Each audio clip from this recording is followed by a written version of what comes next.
dude, I'm really hyped. This is bound to be a good one. It's gonna be fast cannon.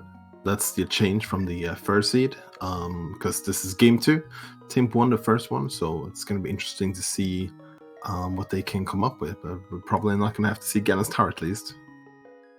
You would hope so. I mean, maybe every once in a while, like, man, maybe they need to get a sword out of there, but you're probably not going to see GT in this seed. NilssonAlex had a little bit of an issue in game 1. I think they lost power, and so they were forced, unfortunately, forfeit. So for NilssonAlex, this is a winner go home situation. But 2 very good runners. Should be an excellent match. I think we're a little less than 30 seconds from starting. I look at NilssonAlex's sprite, and he looks like a silly looking Link, and I think that's what it is, but I'm not sure. I think this is like the wolf Link or werewolf Link or whatever. But, Okay. I'm not 100% sure. And Tim going Piranha Plant, very very nicely done. So we should be starting any second here. Oh, there we go. Looks like we got some nice divergence right away. I know that Tim has been talking about that his normal starting route during the tourney has been he goes he starts the sanctuary and goes over to the forest. If he doesn't have any bombs by then, he saves and quits and go from Link's house to the Kakariko instead, which is that's a pretty nice starting route. You can go up here and do some triples and check the bush crabs as well to maximize your chances to get your bombs. Looks like the triple is only fairies for the tier 1 today. Yeah, and I don't know if that means that the enemies can't drop fairies. I don't know. I don't know if that's a true thing. That used to be a thing, but since the price packs are vanilla now, I don't think that's a thing anymore. Okay, fair enough. NilssonAlex, by the way, did give us a map check. There was a green pendant, I believe, at Eastern, a regular pendant over at Hera, and Desert was a crystal. So just 1 crystal here in the light world. We saw half magic up on Lumberjack Cave, so runners today probably not going to be looking at half magic. They'll be doing their normal their normal magic route. Yeah, it's always a little bit sad. I like the half magic, and I think most people do. But hey, who knows? Maybe this just turns out to be an Agassiz, and we can just grab that half magic anyways. Just get along the way. Did NilssonAlex pick up blue mail somewhere? Yeah, it must have been at the the uncle. Yeah, Uncle had no weapons for us today, so we just took his clothes instead. I mean, that's fair. The uncle's there. You take what you can. If he doesn't have a weapon, well, give me your clothes, friend. Oh, Uncle Chess had the blue mail. See? This is why you got to pay attention, Walter. Yeah. That was his closet. So as you mentioned, Tim not getting any bombs, doing the route that you kind of talked about, saving and quitting, heading over to the 50-50 bushes. Yeah, I really like this. This is it takes about the same amount of time because there's a lot of transitions to go from the forest down to Kakariko and then go all the way down to the bottom to get bombs anyways. So I think this makes a lot of sense. Now you can just go straight up and you can save and quit from blindside. He also guarantees to get bombs for the race game, and he already has the money to buy extra bombs as well.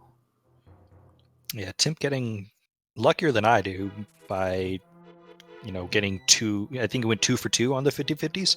I mean, that never happens to me. Yeah, that's quite nice when that happens. Then, of course, nothing was a race game, and he's just gonna not use these bombs. And he's actually not gonna buy bombs. He's gonna use the bomb hut instead. Okay. That's why he's gonna be guaranteed to have money for the what's it called, the bottle vendor. Definitely. And Tim did see a sword on the library, so we have at least 1 sword locked behind the boots so far.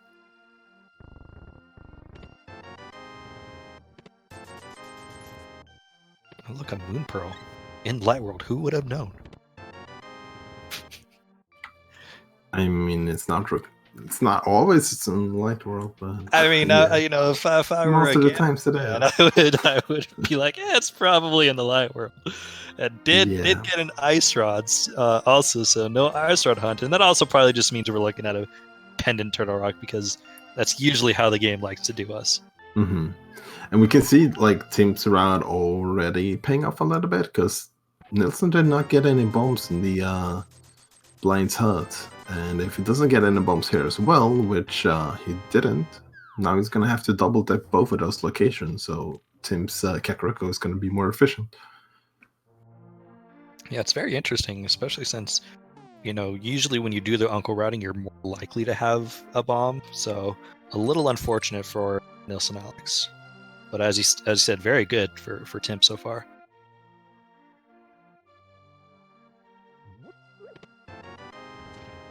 But I noticed with Tim's routing, after doing the little hut with all the little extra goodies, didn't do chicken hut or the back of tavern that we just saw NilssonAlex kind of head towards. So a little bit of a unique routing through Kakariko. Yeah, that's a bit unfortunate. He's gonna lose a little bit of time on that, which it happens. Sometimes, especially like early game, you might just be more on autopilot and you're like actually paying attention, to be honest, in like scenarios like this. So yeah, you're more focused on just kind of clearing this out, figuring out okay, what items am I looking for, things like that.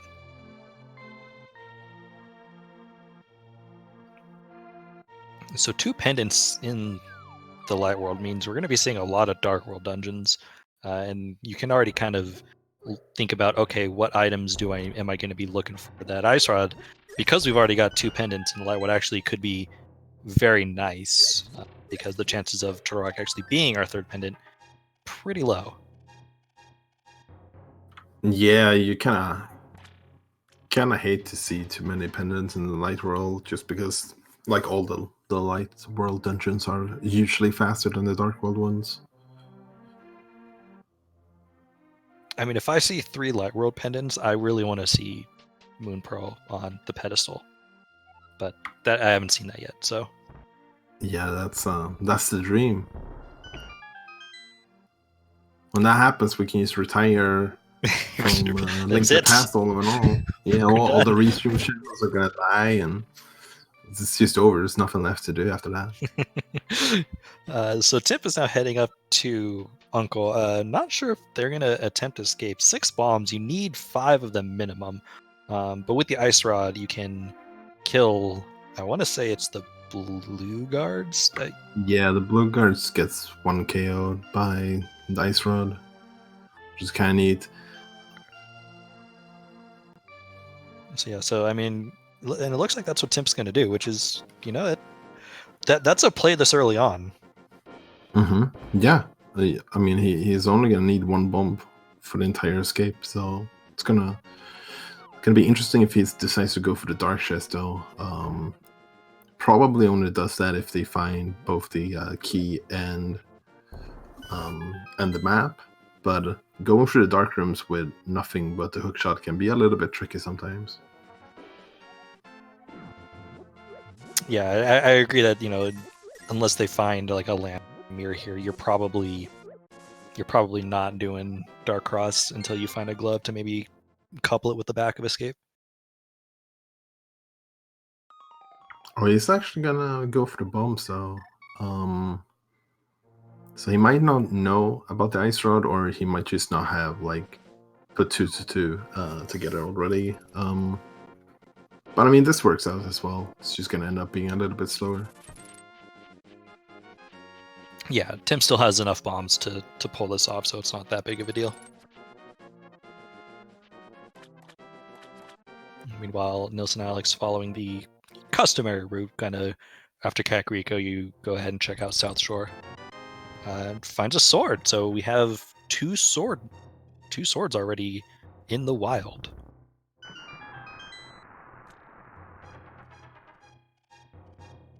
Yeah, if we find a lamp, then this could all of a sudden be one of those scenarios where you don't want to find a boot early. I mean, I would still almost want to find the boots early, anyways. Like if that, that means I got to do Aga, yeah, whatever. I'll have another sword, at least.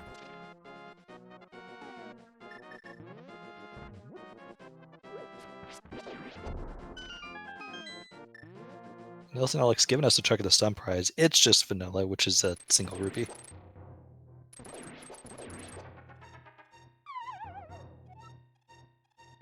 And yeah, chat pointing out that Timp does have Zora money now, so able to check Zora if they feel like. Not in Logic yet, but it shouldn't be too long before we're in Logic.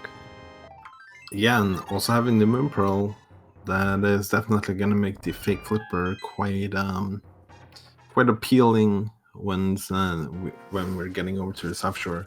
Front of Escape though, not really having much for us, so that's a little bit unfortunate for team side.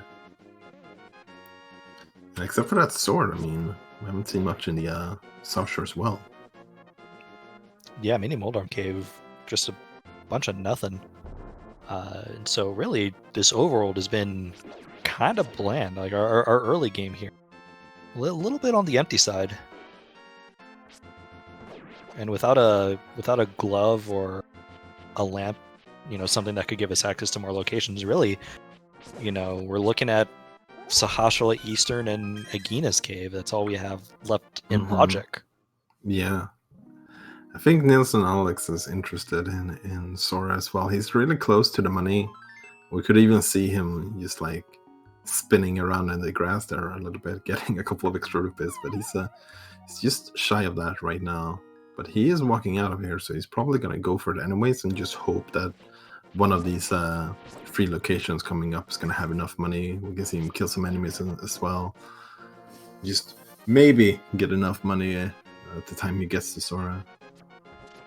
Yeah, just a little bit short at the moment. I don't think the crabs were in the rupee pack. There's one item pack that is just chock full of rupees, and that's the rupee pack. But some of them have rupees as well. To answer a question in chat, yes, Timp did check Lumberjack. It's half magic.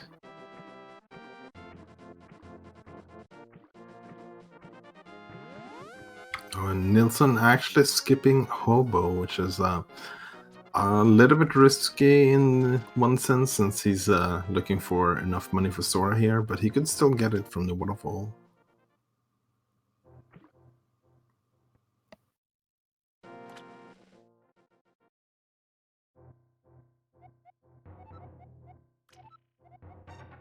It's not gonna. Oh. Hey, there we go. It worked out. Timp, by the way, deciding to skip Ice Rod Cave, immediately go for the fake flipper instead. It looks like they are not going to burn him. Yeah, it's not going to burn him by not going to Ice Rod Cave, but that's a dangerous one to isolate that early. Pretty much as soon as you isolate that, you're not coming back until you have like flute or boots or something like that. Yeah, and so it's a little bit of a gamble, but he's just playing the odds at this point. Meanwhile, we'll see what is going to take up most of Alex's money.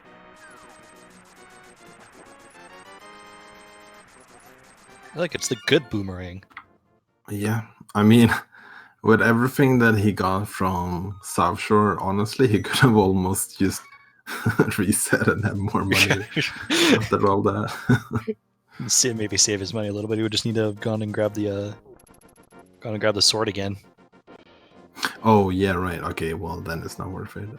I mean, it's forgot about the sword. Sword at the dam. You can quickly go grab that. Yeah, maybe you can use Paradine together with Agina instead. Yeah. But most likely, he's not gonna have to worry about money too much. He's pretty likely to have enough money for the Dark World stuff when he gets there. Speaking of the Dark World, like we're still very far away from it. We have like no pieces of Dark World access. We have no pieces of nothing at this point. Oh, okay, there we go. Well, there's one. Oh, okay, that's pretty spicy. Back of Sashla. We needed something to happen there, so Yeah, Mountain looking pretty good now with the hookshot and the flute. Hookshot, flute, hammer, we can get all the way to Hera. Yeah. I And, know that Nilsson has been practicing the Herapod quite a bit, so we might be able to see that if Hera becomes a thing. And actually, this is where the boomerang is going to have a little bit of an extra benefit, just because it's a nice pivot in the menu. People don't really think about like, oh, what do I need a boomerang for? But that when you have your hook shot and the hammer, it's just they're one across from each other in the menu, and so it can be a little bit obnoxious if you don't have an easy way. And so that boomerang will actually help a little bit in that regard. Yeah, for sure. Like the best boomerang is the one that sits in your menu.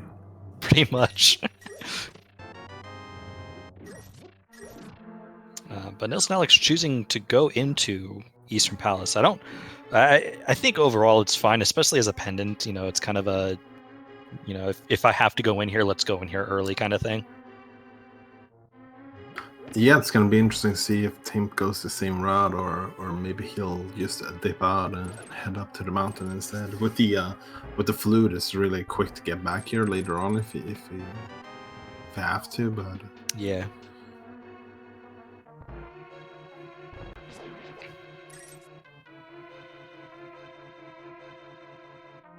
I almost was like, why don't you talk to Sahasra to figure out your green pen? And then I'm like, oh, wait a minute, it's vanilla.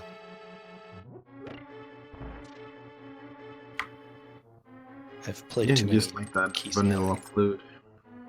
The flute was vanilla too, right? Totally. So was the hammer. This has so far been an entirely vanilla game. I don't know what you guys are talking about. That was my thought too. I wasn't sure. Ooh, we got okay. Mushroom is interesting. Timp is going into Eastern too, so whatever Nilsson is finding in here is not gonna give him too much of an edge, since Timp is gonna be able to collect it as well. Yeah, and that mushroom can be easily checked too with the flute. Mm-hmm. Yeah, it's gonna be interesting to see if they do it right after activating the flute, because if that's something they do, then it's not as easy to just like reset it if it's trash. Right, because you kind of want to hold on to this mushroom just in case you have the option to fake powder.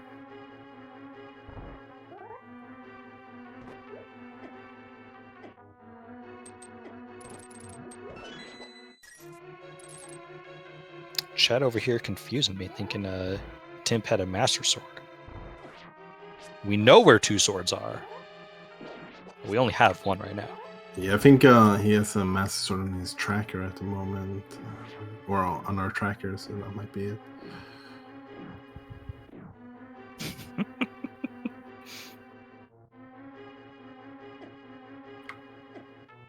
Oh, Nilsson has to be really careful here.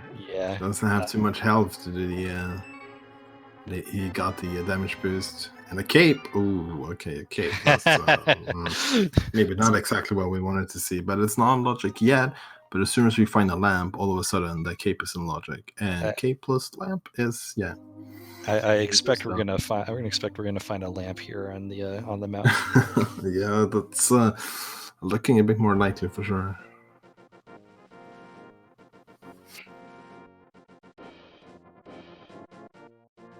And as someone in chat mentioned, our other sword is on the library, so we'll need boots to be picking those up. Yeah. NilssonAlex is doing a lot to farm these single rupees. It's I don't see it being worth the time for single rupees. But he doesn't have any bombs. He wants bombs before going up the mountain. I didn't even notice that. So yeah, he just needs to kill one more enemy here, and he'll be able to buy some bombs after activating the flute. Look at that sharp eye by Walther, everyone. This is a man who clearly knows his stuff. So is Nilsson, dude. He just slashed at that bush, knowing there's a single rupee under it. I would never think of that. I would go back and just kill another guard like that. I probably wouldn't have done that bush. I probably would have done the pot in blindside, the very first one directly to the left of the entrance, always has a green rupee. Ooh, okay. So this is what's interesting with Rando. You get so much like obscure, small like game knowledge things being all of a sudden like really not required, but it's like super helpful. The more obscure stuff you know, the more you can adapt and use on the fly. So one thing Nilson Alex has to look at is, he's really got no rupees right now. Not even one. This is zero. And if they need to, if this is an Aga seed and we need to get into pod, could be a little difficult. I'm pretty sure there was money in the front of Escape though, so. Ooh, okay, that mirror is a great pickup. Yeah, we're not going to be hard resetting that one. No, probably not. It's not going to change too much at the mountain, really, because we already had access to Hera. But it's super nice to have the lamp, or to have the mirror before you get to Darkwold. So let's see, mirror, hammer, hookshot. All things are slowly pointing towards a Swamp Palace play. Still need the flippers for that end Darkwold access, but that is if I'm the runners, I'm thinking maybe Swamp Palace is important. Yeah, and I mean it's quite likely it's a crystal too, since every Darkwold dungeon except for one is going to be a crystal. Yeah, except for Swamp. Damn it. Our 5-6, by the way, were TR and Skullwoods.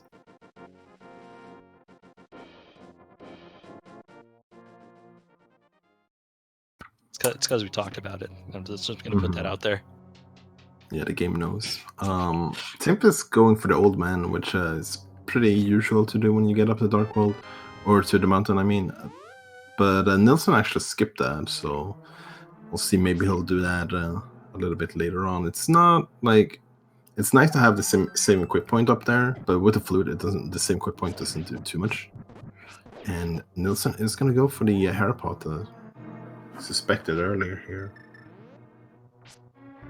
Not sure if I've seen this particular setup before. Yeah, setup's a little interesting to me. Yeah, there's a lot of them out there at the moment.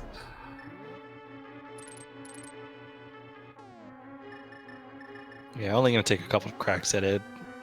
You have the big key, so it's not of the greatest importance. Like at a certain point, if you don't get it, at a certain point it's just faster to climb instead.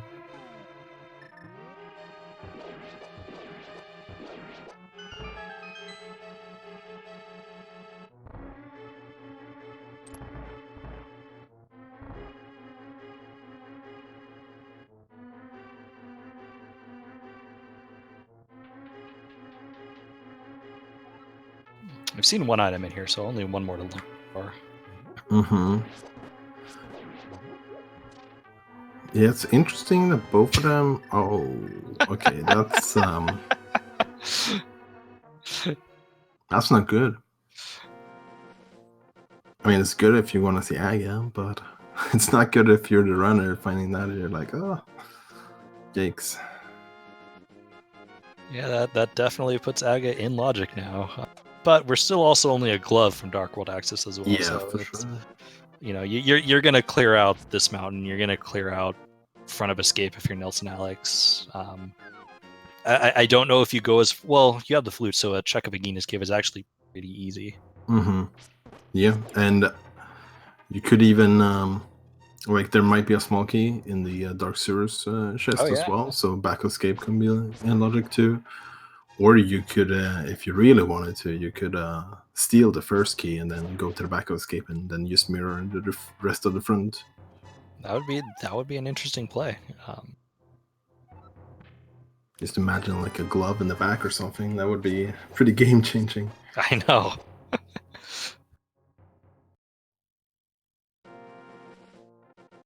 we got our slow check of Spiral Cave out of the way. Yeah, it was kind of interesting how both of them went for Hera first, since it was like a pendant, and like ignoring the more item dense East Death Mountain, but definitely paid off for both of them.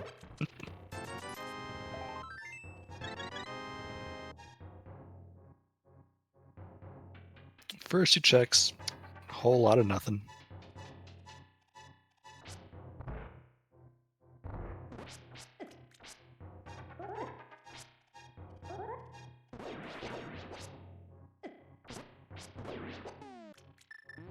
Got 5 more to worry about here.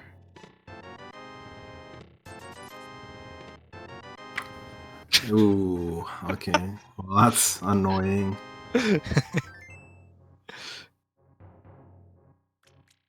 And Armos does have an item.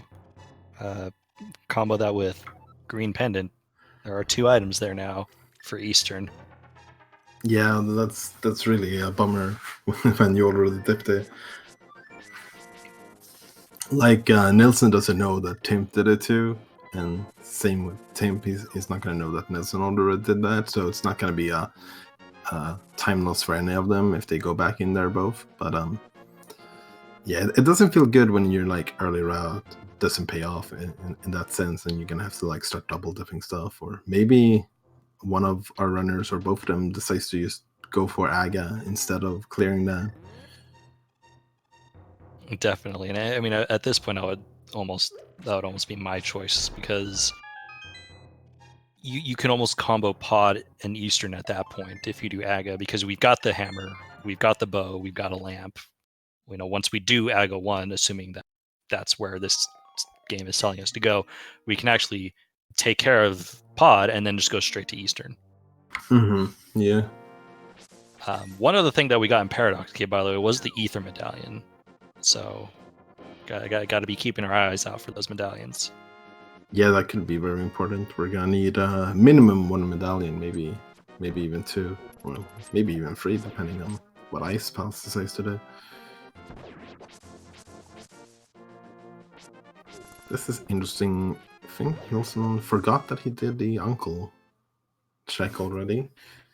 I think there's gonna be no uncle left here. Oh, and he didn't go uncle first, rip. Otherwise we could have... Oh no, he needs the magic, I'm stupid. Yeah, he needs magic in order to get into Aga. See, he's being smart about it. Yeah. Timp looks like they are going to go check Ice Rod Cave, so this will be time that NilssonAlex gets back, something that Timp was hoping to maybe skip. We know it's nothing, but Timp's probably at this point starting to think, okay, I'm looking at a possible Aga seed, but being only 1 item, I kind of want to check. Also, that was their last bomb. This has been a low bomb seed so far. Yeah, there's been like, I don't know if we've seen a single bomb in a chest so far. I don't think we've seen one in a chest. I've seen one out in the open at Race Game that I'm pretty sure no one got.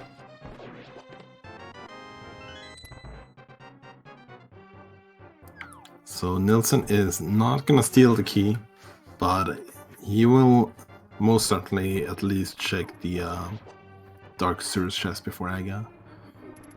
And it looks like Timp is saying enough is enough as well. He's gonna go for Dark Sewers and then probably head to Aga as well. Yeah, but Timp also doesn't have the mirror, so this is gonna have to be a death warp as opposed to just a quick mirror.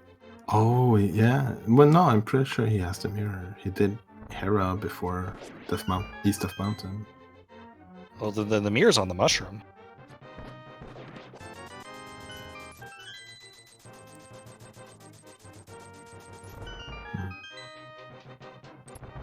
We'll find out. Oh no, Timp definitely has the mirror because he mirrored out a hair. Yeah, Timp has the mirror. I know these things. Tracker. Why is my tracking thing?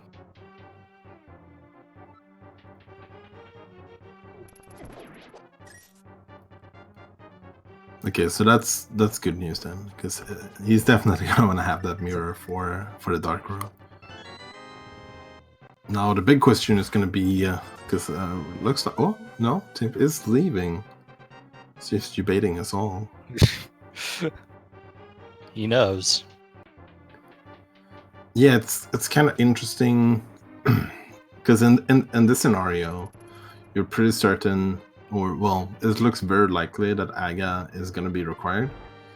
So in that scenario, most of your times you would probably want to save the Dark Sewer chest for like your last check before Aga, so you don't have to walk over to the Hyrule Castle again. Right. So I mean, yeah, and I suspect NilssonAlex will be mirroring and doing Aga once. Oh no! Tim forgot to buy more bombs before he went to. Oof, that's not a feels good man moment. Nope. And yeah, NilssonAlex is making that play. Doing the Aga. That's a dance move, right? The Aga. Yeah. Okay, good. That's when you spin around and throw balls around. That sounded way better in my head. It's good. It's good. With the fighter sword, though, this climb can be a little. Hammer could make it a little bit easier, but still. Yeah, you don't really want to spin attack on these guards with the fighter sword, because master sword damage does the same amount of damage to the ball and chain guards as the fighter sword. Some of the light world enemies are just weird like that. But Timp is definitely not going Aga yet. He's gonna clear out the rest of Eastern here, so it's really hard to tell who's making the right play here. Tim could get rewarded for this, or he could be behind. Just gonna have to wait and see. Yeah, I think in the grand scheme of things, unless this is a required item that isn't like meant for Dark World access, I think NilssonAlex's play is going to be a little bit better in this situation. Yeah, he is definitely, especially if he goes pod as soon as he gets Dark World, which I imagine he will, since it's a crystal they can fully complete. If he gets nothing from pod, it's not too unreasonable that he might just dip into Eastern as well, and in that case he will just get Eastern more efficiently than Tim did, and he won't be like punished for anything being in there. But it's hard to tell. Like, it's not certain he will go into Eastern though. Yeah, I mean it's true. You know, depending on what you find in pod, you might think, okay, I don't actually need anything from Eastern Palace, especially since we do have access to West Dark World once we beat Aga, because we've got the hammer, we've got the hook shot, and that's all you need.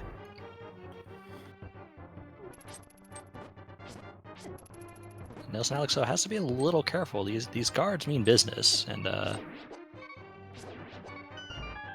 down to just one heart.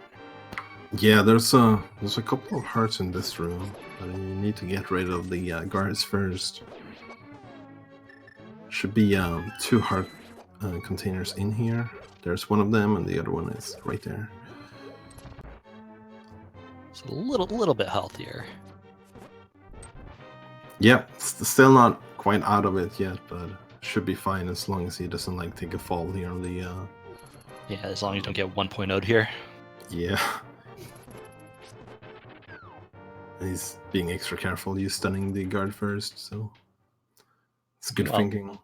Meanwhile, Timp already at Armos Knights, very, very quick. Didn't get the quick kill though, but he finally got bombs though. He got those bombs.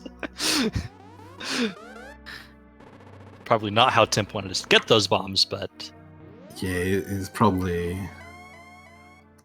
getting a little bit of a laugh from that one. But unfortunately, though, those bombs are not required. But maybe the green pendant will be.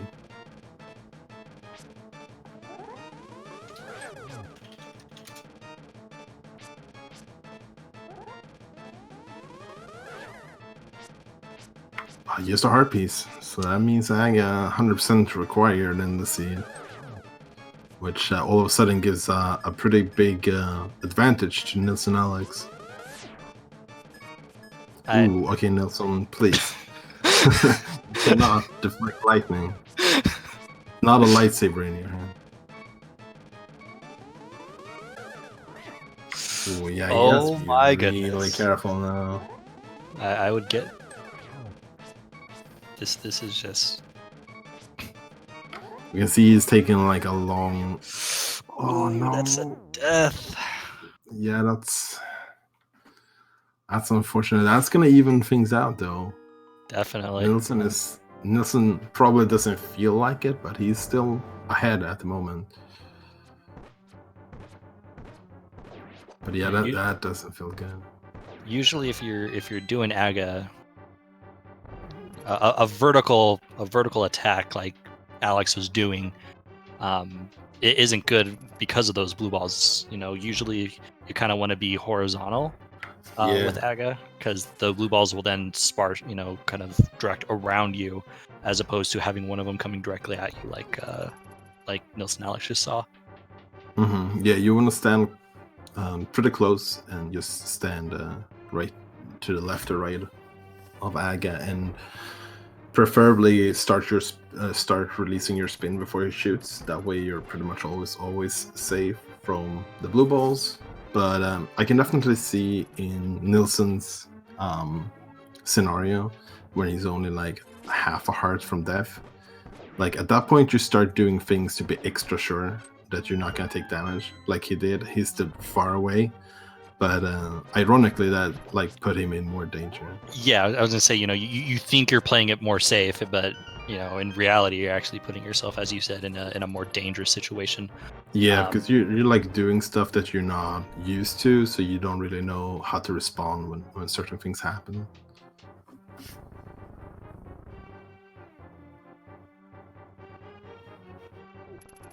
All right, so take 2 on AGA for NilssonAlex.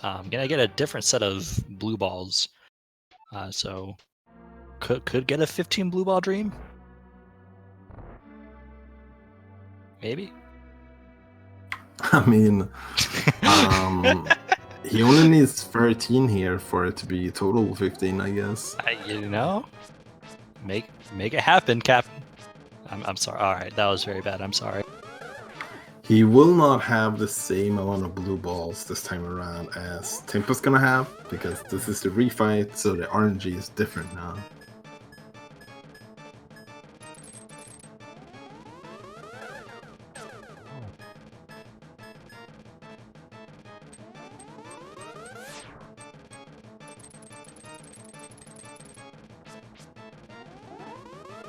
This fight looks like going a little bit smoother for NilssonAlex. Meanwhile, Timp is making their climb.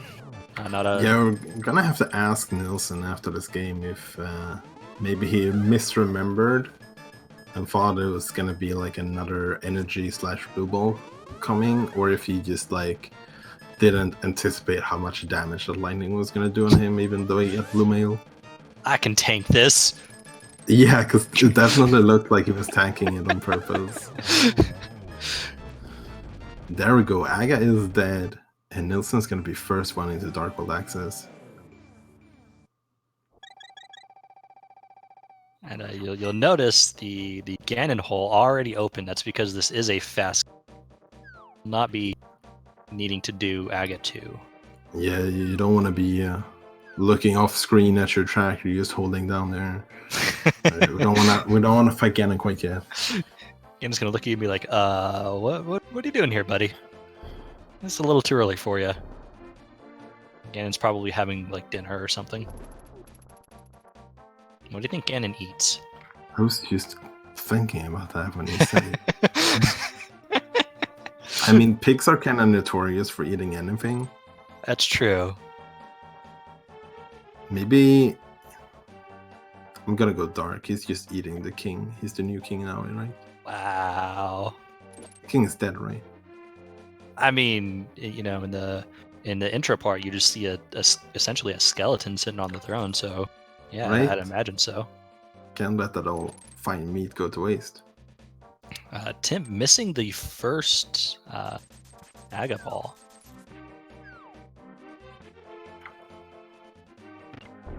Yeah, he's going for slashes. A little bit unusual, but He doesn't have to worry too much in terms of his health, at least, as long as he doesn't also decide to tank one of these lightning bolts.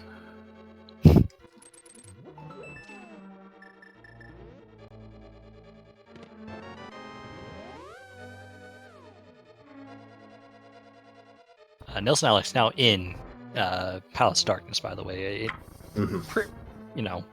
Pretty common after doing Ago 1 just to make your way over to Pod. Yeah, makes a lot of sense. Pod has 5 items, which is one of the higher in terms of items that a dungeon can have in this game mode. And it's a crystal, and you can beat it, so it makes tons of sense to just walk over here. And he got some nice arrow drops there as well. He only had 2 arrows, which is not enough for all these mimics. There is arrows in here as well, so it would have been like a disaster or whatever. And the green ones you don't necessarily have to shoot with the bow, but it's usually just faster to do that. Especially since we're still on Fighter Sword. Yeah. I mean, hammer one hits them, but yeah, that's true. Menu, and then you have to like walk over to them. Finding powder here on the bowlock side, we can check powder. It's just out of our way at the moment.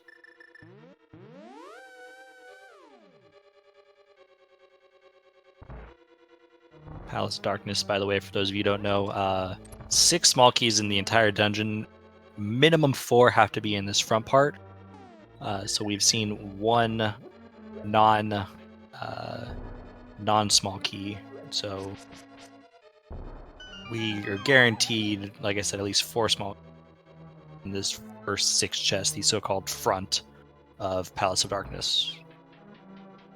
Yep, as soon as you get 2 non-keys, you can pretty much just bail and go for the back instead. But minimum 4 doesn't have to be only 4. Sometimes it can be more. It can be 5. It can even be 6 in some weird scenarios. But we only have 4 in the front today. Yep, but 2 items already. 1 fetch quest, 1 heart container. So already just down to 3 items. No big key yet. Tim following NilssonAlex into Palace of Darkness, so no advantage will be had by either runner here. It'll be interesting once NilssonAlex finishes off Pod to see if they'll mirror and finish off Eastern.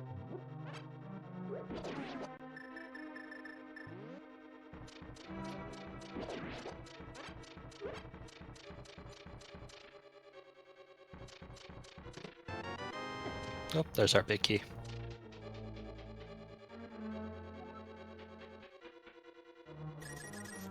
Yeah, and it's going to be interesting to see the strats that our runner decides to go for on Helmsor as well, because ooh, nice fire. But they might want to stock up on a few more arrows before they go to the back, because with Fighter Sword, your choices pretty much do Fighter Sword spins, which is really slow. Use the hammer, which is kind of dangerous. You have to get quite close to him, or shoot arrows at him. So I think arrows might be the preferred way, but you're gonna need a couple of arrows for that. And NilssonAlex, continuing his I can tank enemies without a problem. At some point, this strategy can't pay off.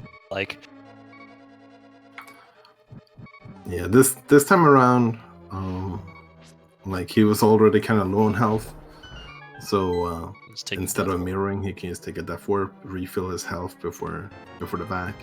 Ooh, 10 arrows. That's good. We need those. Not super hype, but I mean, we already got powder and the fire rod, so we're good with items.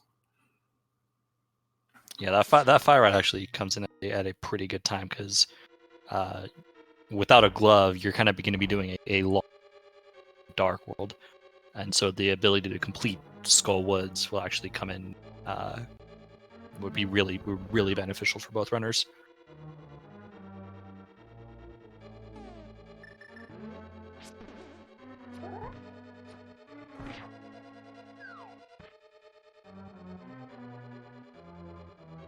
Yeah, that's one of the interesting things with beating Aga. It just changes the entire Dark World route. Like Graveyard Ledge is usually one of those locations that people end up isolating quite a lot, but this time around we're just gonna be walking by it on our way to like Skullwoods and Feast Town, so we can just do it right then. Ooh, that was a really nice mimic room from NilssonAlex, getting a double arrow and the red one before he can spawn a fireball at you. I've never been able to do that. Normally, always just shoots a fire. I'm like, please, sir, I'm trying to shoot an arrow at you. Why you do this to me?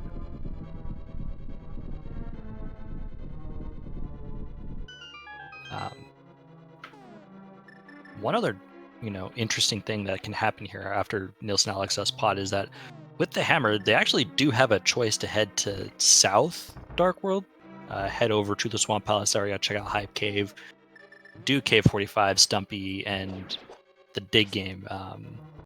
Not something a whole lot of runners do, but it's an option if you're thinking that, okay, Hype Cave is going to be where my progression is. Yeah, it's a little bit more unorthodox, but with the mirror, like that kind of works out as well. You can like get Hype Cave and then keep going all the way to the game and get like Cave 45 on the way. And if you get a glove by then, you can just walk up to the Kakariko and take that portal. Although I suspect with Skullwoods and Thievestown both being crystals and both being full clear of all at this point, it's probably likelier that our runners will just head over to that area of Dark World before heading to Hype Cave. Yeah, that would make a lot of sense. If you're looking for items, you might as well look for them in places that you're gonna have to go anyways, like a clearable crystal.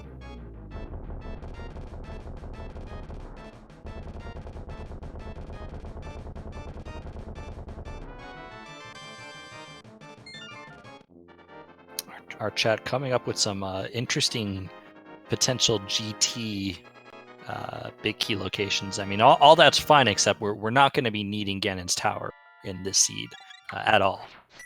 Yeah, now I hope that happens, just because we're never gonna find out. We might still need the boots though. Yeah, I mean, but not for the big key.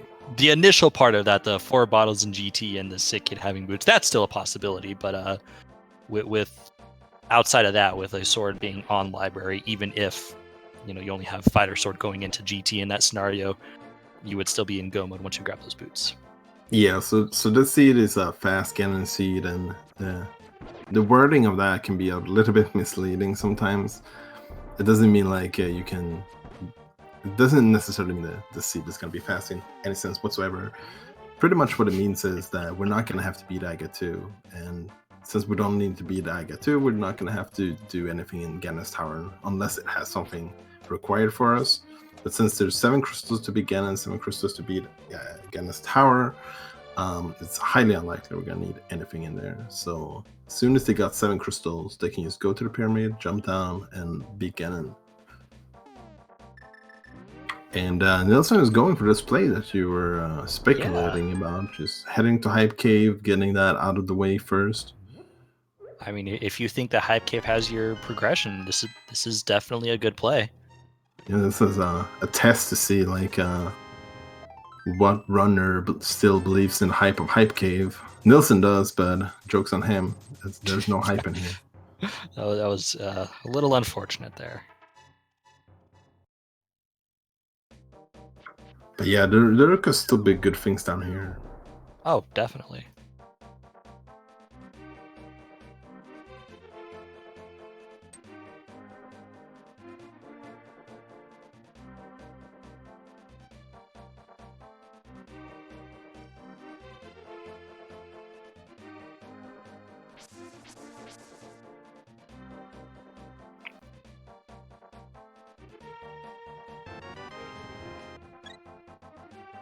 It's not a whole lot on Stumpy, just a heart container. Head down, check K45 real quick, then finish this off over at Dig Spot.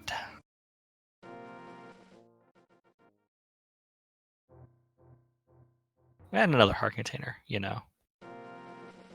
All the love here in South Dark World. Yeah, Nilsson skipping it. We're starting to get a fair amount of heart containers. That combination with the blue mail definitely makes us a bit more sturdier. But could also be like a feeling of Nilsson took a death on Aga, so he might actually feel quite behind at this point. So he might be trying to like cut corners in order to gain some momentum back. Which also might explain the play here to South Dark World as opposed to going after some Chris. Timp is walking out of here. An interesting thing when you beat Aga, you get the mirror.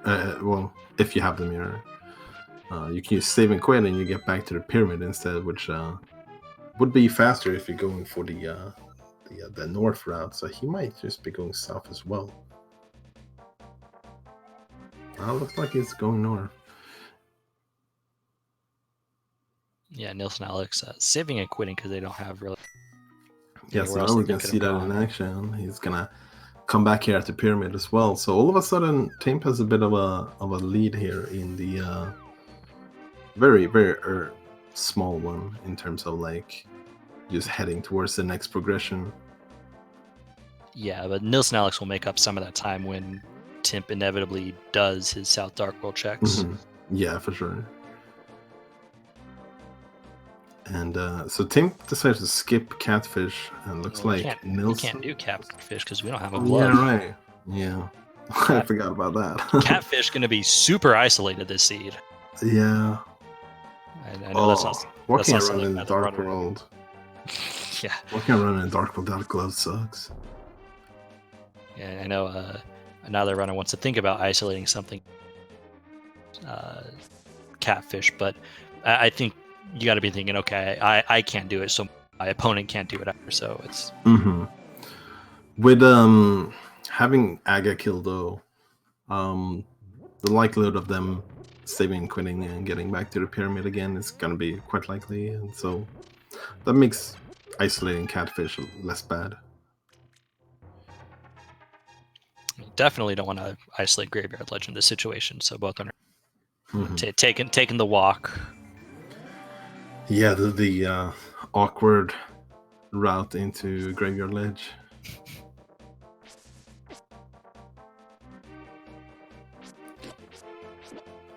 So our cape has already been required to get to Dark World, but could still be something up here on the bumper ledge. If it is, we can grab it right away.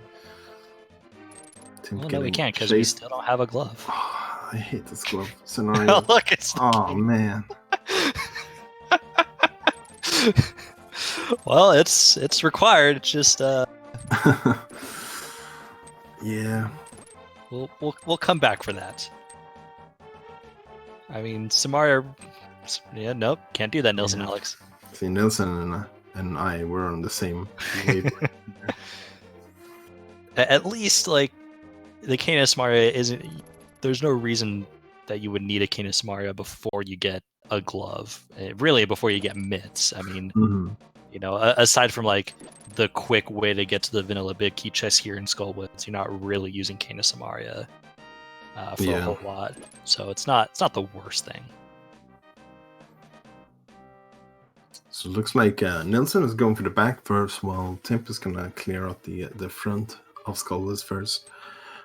Two different ways of routing this dungeon.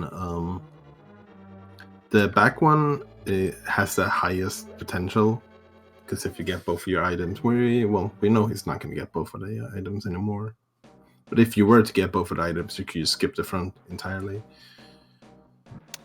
We got flippers on the front of Skullwoods. Walter, do you know what that means? That means we can get double gloves in Swamp Palace. That means that Swamp Palace is open, with Eastern and Hera already also being a logic. What say you to our first glove being a pedestal? Oof, yeah, I've seen that before. It's not pretty. Not gonna lie. Oh, actually, yeah, it's possible. Never mind. I thought Desert was a pennant for some reason. It's a very interesting bunny sprite. What is that bunny sprite? I got no clue, dude. Like, I thought this was the werewolf skin, but that didn't look like a werewolf. That just looked like a hair man. I know someone in chat mentioned it was a CDI link, so that would be a king? I don't know.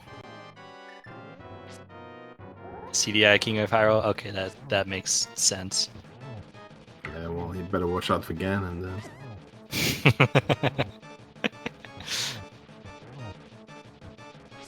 Thank you, chat, for giving us this very important. NilssonAlex making quick work of Mothula, putting the hammer to good use. So yeah, really beautiful hammer fight. I was gonna say, if you want to explain how Mothula takes damage and kind of how the hammer can help in this situation, go ahead. Yeah, sure. So Mothula is like really weird how they coded it. So if you hit Mothula and Mothula then hits a spike, he will take no damage whatsoever.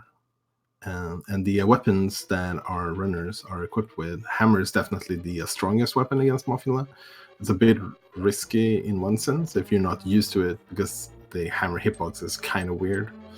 But yeah, you only need 4 hammer hits to kill Mothula, but because of those spikes, sometimes that ends up being like a lot of hammer hits instead. And we got our first glove. That's pretty hype. I mean, it's definitely hype for our runners. It's less hype for, but you know, I'm not the one running the seed. Yeah, I mean, pedestal. If someone is hoping for pedestal, there's quite a lot of stuff that could be there.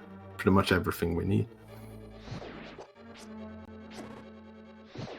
Speaking of things that we need, it's actually not too much. We need maybe boots, and maybe 1 more medallion.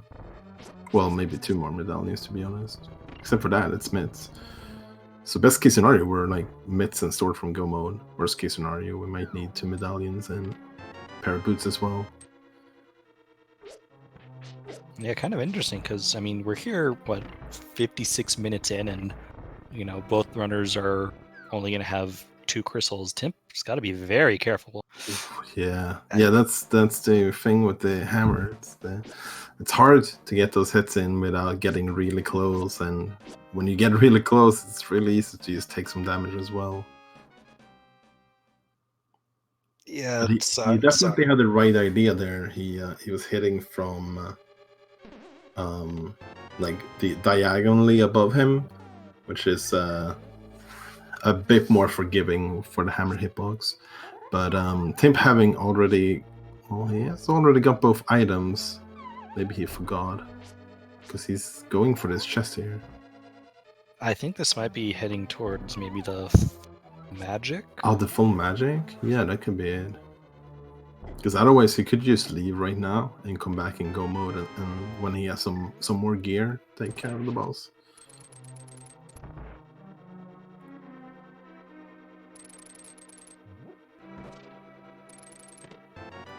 And yeah, just pulling out a bomb. He's ready for a rematch. He's taking a bit of damage on the way though, so he's gonna have to be a bit careful, not losing too much on the way back. Quick mirror would change that, but we're walking. NilssonAlex remembering the Cane of Samar. And now with that glove, he's like, I'm back for this. That's good. I don't know how much more commentary I could take without the gloves. I was going to be saying incorrect stuff the rest of the season.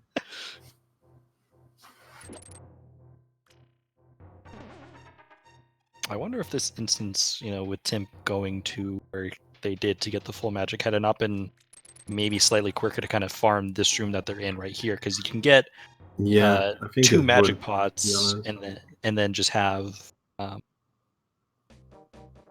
the wall master pick you up and take you back. Mm-hmm. Ooh, this has to be really careful here. Okay, we're fine. Those birdos. You can get the best of runners. Because the team putting the power to good use there to get full health before this boss fight. I'm not sure. Okay, he might have thought that was the magic container. Magic container is... There's one in the next room here.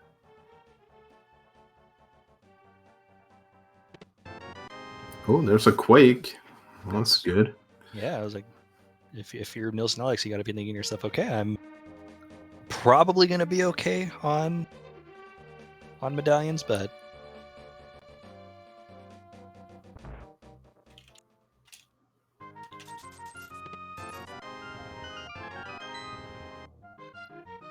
So we're back to the hammer fight here. Got a couple of fire rod shots in first, so Mophila is already wounded, and there we go. Nicely done. much better fight this time around.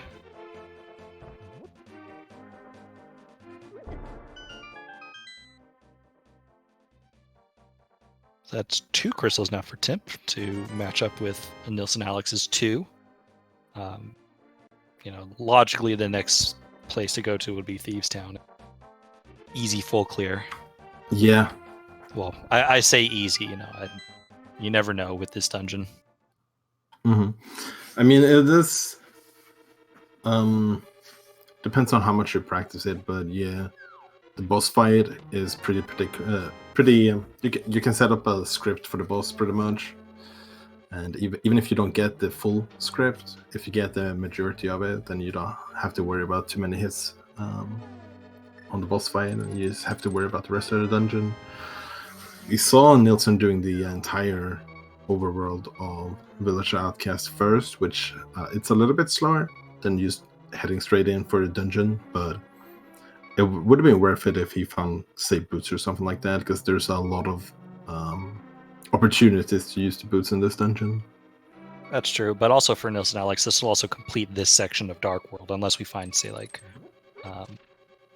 it's like Titan's Mids, because they've already done the South Dark World checks. Mm-hmm. Although, thinking about it, with Mirror and the Powder, you can do Magic Bats while you're here.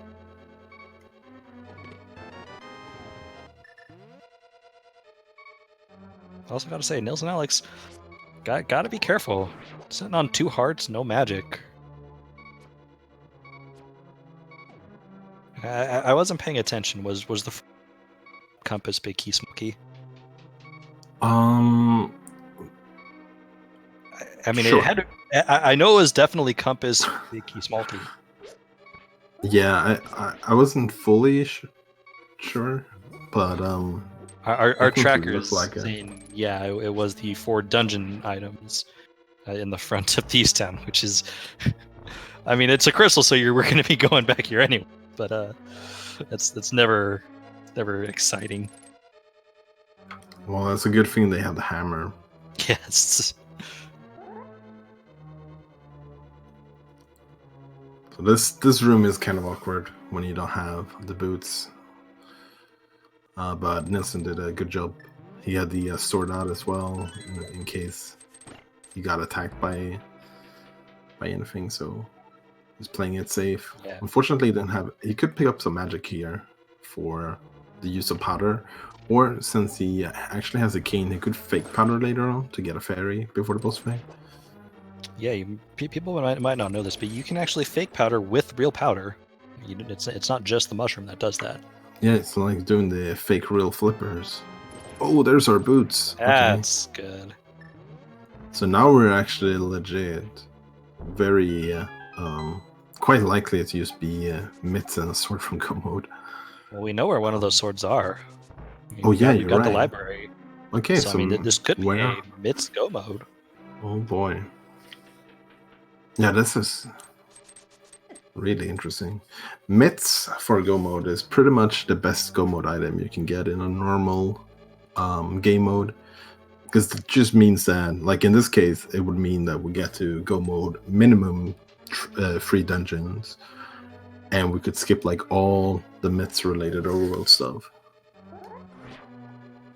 Yeah, and I think in this seed, because it's a fast scan, and once you find the myths, I think beeline for Turtle Rock, because you don't have to do you don't have to do GT, and the medallion knowledge for Turtle Rock would tell you, because we've got 2. So the idea is we are probably in Mitsuko. Oh, just kidding. Oh, okay, Mitsuko. We are now Dude. Mitsuko mode for sure. This is really something. The curse of not getting any gloves has now turned into the blessing of Mitsuko mode. Oh, we even got silver arrows. Wow. Well, that's amazing, because like doing Master Sword Civil is kind of a pain. But now, unless like if we don't get tempered, at least we have the silvers. Yeah, so the Thieves Town really, really coming up. Really coming up beneficial for these runners. Yeah, well, maybe we just get the myth from blind while we're at it. I mean, there is one more item, so.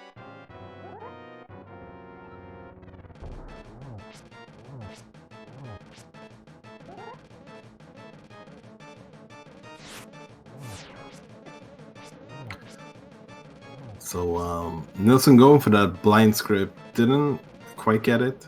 He got the first part, but it's kind of way off script now. But he only needs like one more hit, so yeah. So that's the nice part. Got the first 4 hits just fine, but then was facing the flash down left. Mm-hmm. Was that a sword? Did I not? I don't know. I think we'll be able to check here in a moment. No, we got a red rupee from blind. But we can get this sword that's right here. Very good. Yep. Yeah, so we got like in terms of where the myths could be, it's not too many places. We got like Swamp Palace is the big.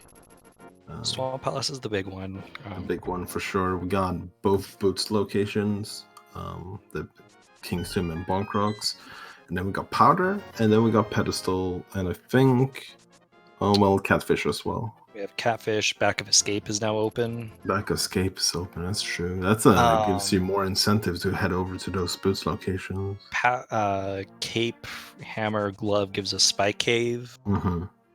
So there's actually a lot open for the potential for these Titans mids.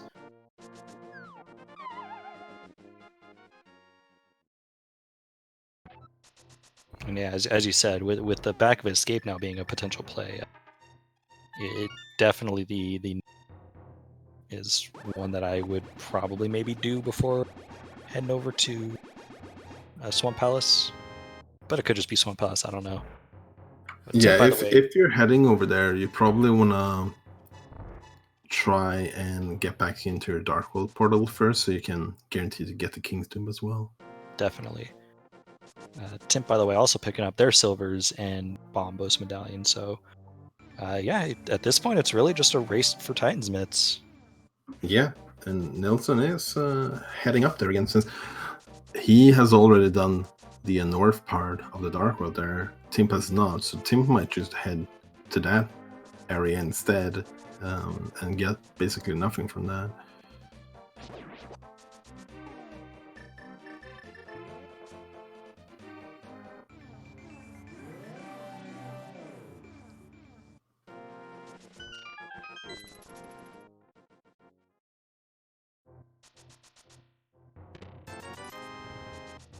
Just 20 rupees.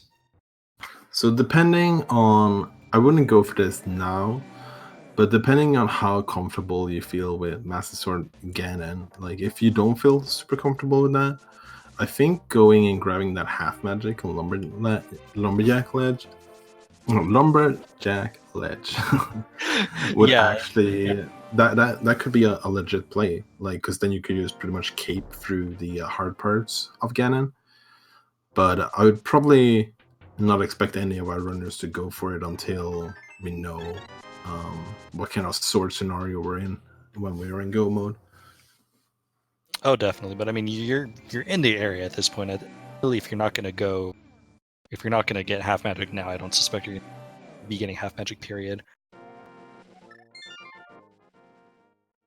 NilssonAlex not going to the Back of Escape, saving and quitting after King's Tomb. But there went to Got Sanctuary. like So a maybe this mirror is bong, and yeah, that's an interesting routing. Dude, what if this is gloves, and they could have skipped that again? That would be I mean, that's a big brain play that not a lot of people think about doing, but maybe in the back of your mind you're thinking, okay, maybe. Oh, it was only one item as well. So I it was should also only realize that. one item. But it does give us our first bottle, which now puts Sick Kid on the table.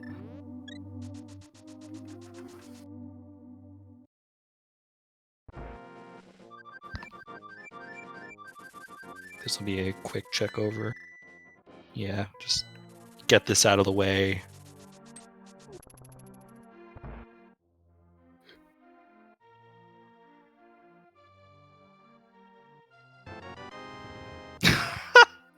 I'm pretty sure someone in chat called that just now.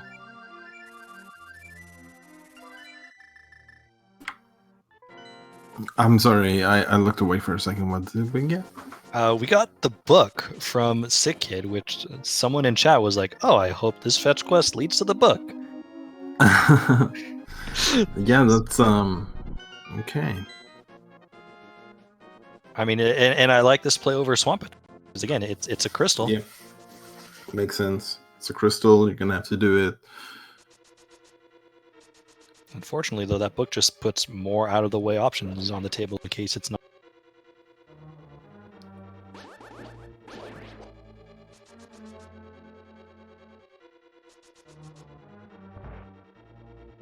Oh, and it's not boots locked. Of course, it's not. We have the boots. So all the items in the front here, you could have gotten before Aga, technically. Yeah, I mean, a Hedgie sequence broke that. I mean, I don't know if I would have gone, like, in that instance, if I didn't get the glove, I don't know if I would have gone as far as checking checking Sick Kid because of that one item. I probably still would have just done Aga at that point.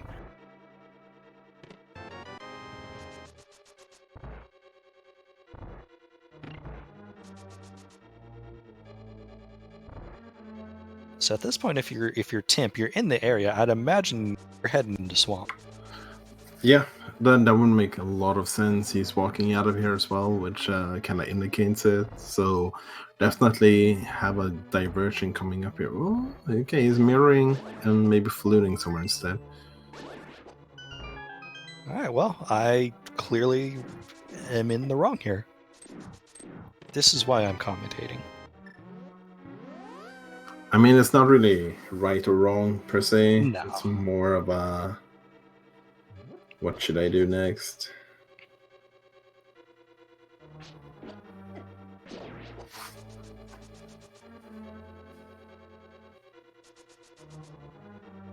I don't think we've seen anything of note here in Desert, so just a quick get this crystal out of the way.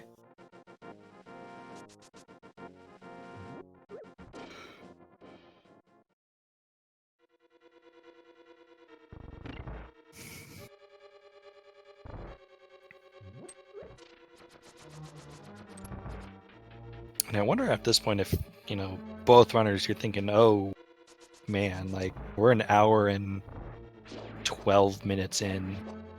You don't want to start thinking about the timer just yet, but, you're not in go mode, and it's a little concerning.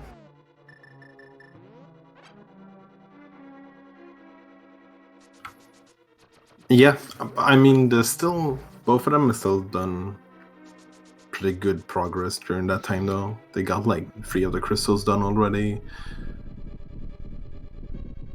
But yeah, it's can become a little bit scary.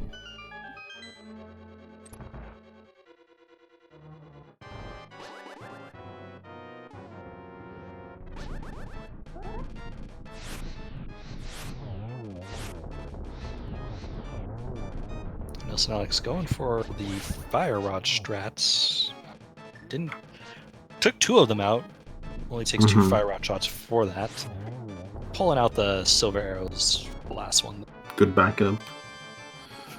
Speaking of backup, Timp is going for that half magic, so it's gonna be quite useful for many scenarios coming up. I think it's good in Ice Palace. It can be good against Trinex, and then Ganon is the big one, of course. Man, imagine silver arrows as a backup. It's like, oh, you know, my main. We just pull out these silver arrows. And he's like, wait, what? Why? Why do you have this? Yeah, maybe he forgot about the silver arrows. It's fine. I think like silver arrows versus fire rod on Lamolos is kind of a personal preference. Silver is faster, but if you do the fight correctly with the fire rod, it's not that much of a difference. And boy, oh boy, we got some divergence coming up here. Both our runners are going to head into Swamp. Nilsson, however, is going to check the Bombos tablets first because he has a book. That definitely sounds like the opposite of divergence if they're both heading to the same place. Did I say divergence? Okay, that's not what I meant. But I understand what you're saying. You know, both runners now converging in Swamp Palace, which means we could have a very tight race if Titansmiths are... Converging was totally the word I was thinking of. You know.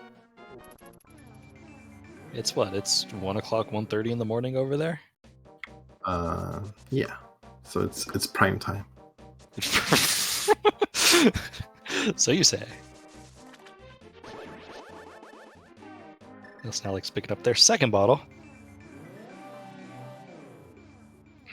And Timp heading into Swamp Palace. So Timp has, you know, if Titans are here, Timp has your slot at this point. Although NilssonAlex does have Desert done, so that's Yeah, I would say Nilsson is probably ahead if it's in here.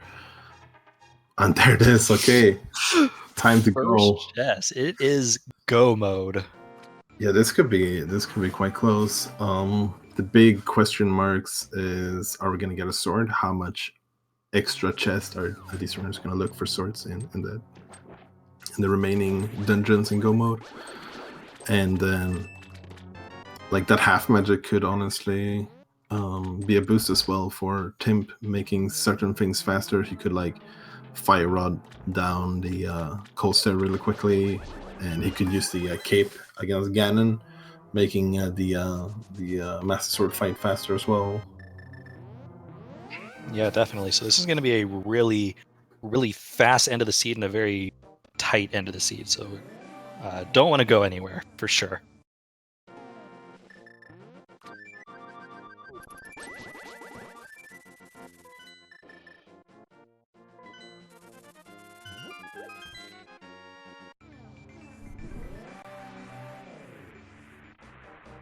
Timp choosing Ice Palace while NilssonAlex choosing Misery.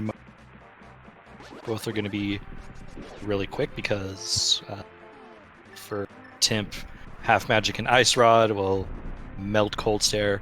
For NilssonAlex, those silver arrows would obliterate Vitreous.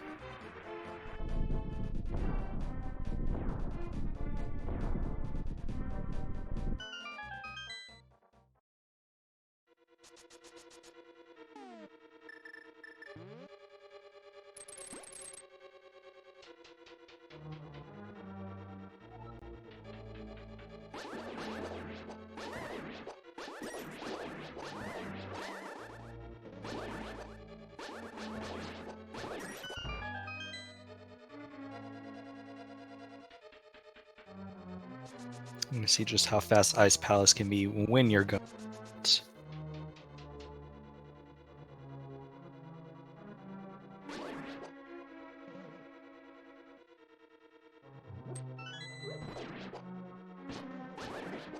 Timp, you are facing the wrong way there, buddy.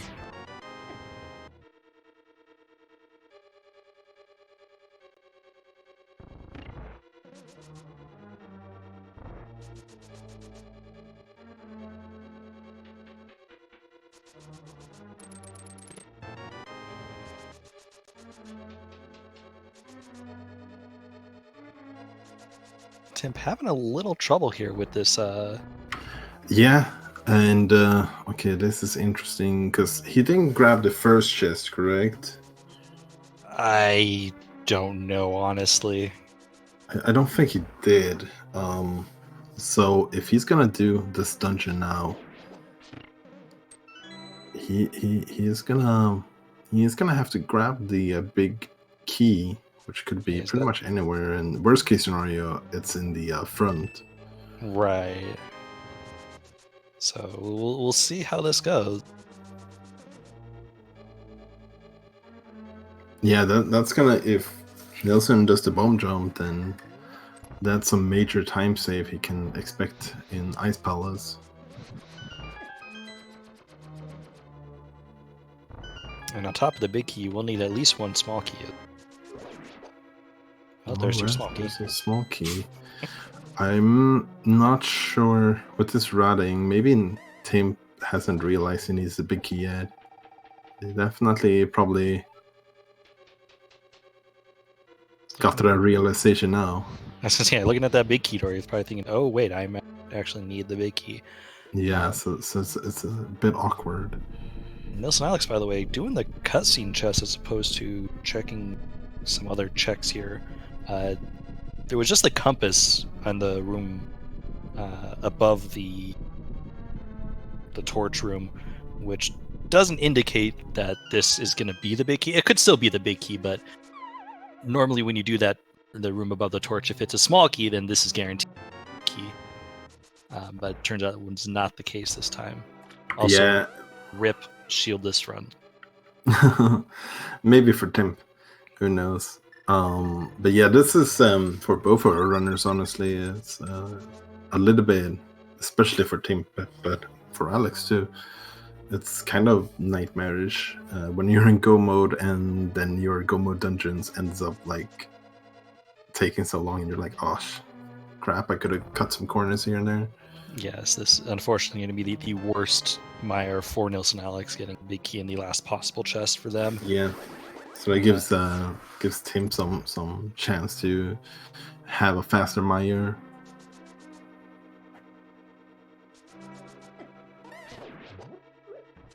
Timp running out of chests here, I think. I don't know if they've done this one. So we got this one and maybe one other chest before it's gonna be the first chest in Ice Palace.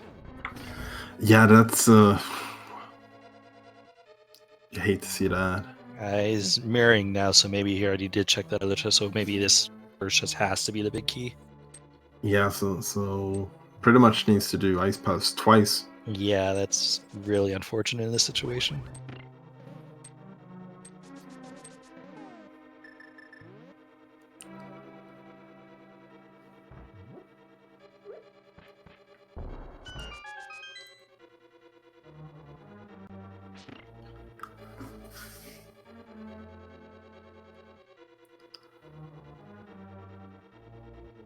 Yes, I guess if you're ever unsure about your bomb jumps in Ice Palace, checking the first chest in go mode. It's not the worst idea, but it's definitely unfortunate that it ended up being like that. Tim's got to be careful. Half hard. They do have a fairy. Yeah, you remember the thing we said when you do stuff you're extra careful and you put yourself in more danger. That's pretty much what's happening for Team Print right now. He managed to powder that anti-fairy though, so definitely got health back. But definitely increased the length of that room quite a bit. Yeah. Meanwhile, NilssonAlex picking up their 5th crystal. Poland, getting a bit of a lead here on Timp. I mean, with both runners hitting go mode at pretty much the same time, this turned into a battle of execution, and it appears at the moment that NilssonAlex seems to have that advantage. Yeah, Nilsson would say is definitely in the lead at the moment. He has 2 more crystals, and one of them is quite fast, but the minor one with the big key location, it's gonna take a while, no matter how you route it.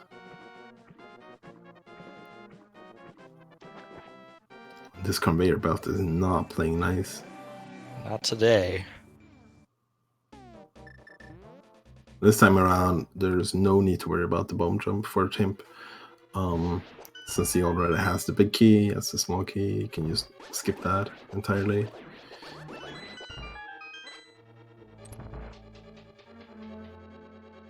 Still got to be careful though with that health. For sure. Yeah, like they have a fairy, but they would obviously prefer not to use it. Partly because it takes time, but also because it might be nice to have later on. And NilssonAlex skipping that first chest, so they're gonna. They're probably pretty confident in their bomb jumping capabilities, but we'll see. You know, these in a do or die situation, you're in go mode. Probably thinking to yourself, you know, I'm probably neck and neck with my opponent. Sometimes the palms start to sweat. Yeah, for sure. You know, it's tense, especially for Nilsson because they win or go home. Ooh, Tim taking a death there almost looked on purpose. I don't think it was, but I don't think it was either. But just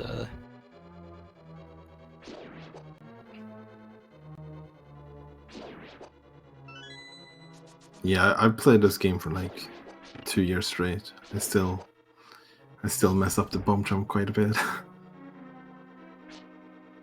I feel like because you use Snorkel's stand, I feel like you because there's got to be more than one pixel for that down move, and also NilssonAlex is getting it first.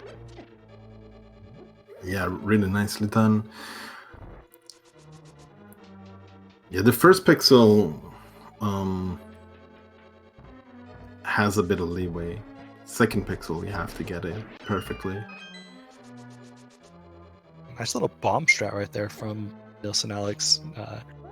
You can do it to where, you know, you just plant those 2 bombs, you bonk over the Pen Gators, and boom, they're all gone. And Tip, meanwhile, putting the half magic to very good use.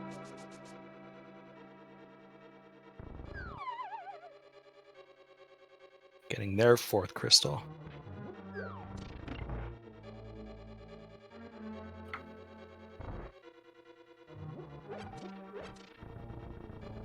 Yeah, and we haven't seen any swords yet, so unless Turtrock has it, probably gonna have to go with Master Sword here.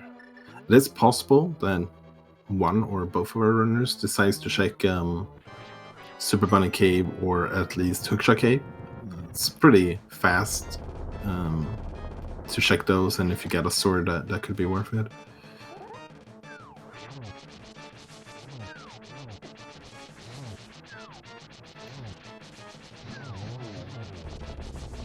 Team grabbing a potion here before heading to Meyer or Turtrock, depending on which one he wants to go first. Definitely not a bad idea.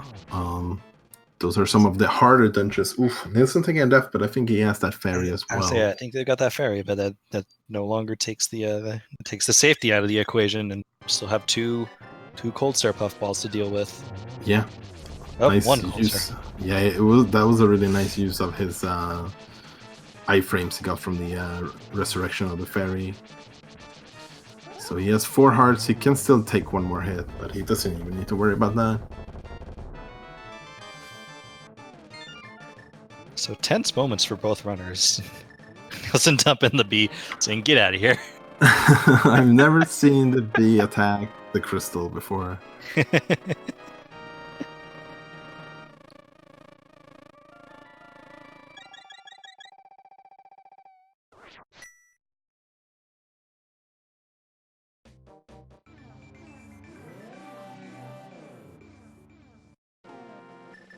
That is crystal number 6 for NilssonAlex. All they've got left is Turtle Rock.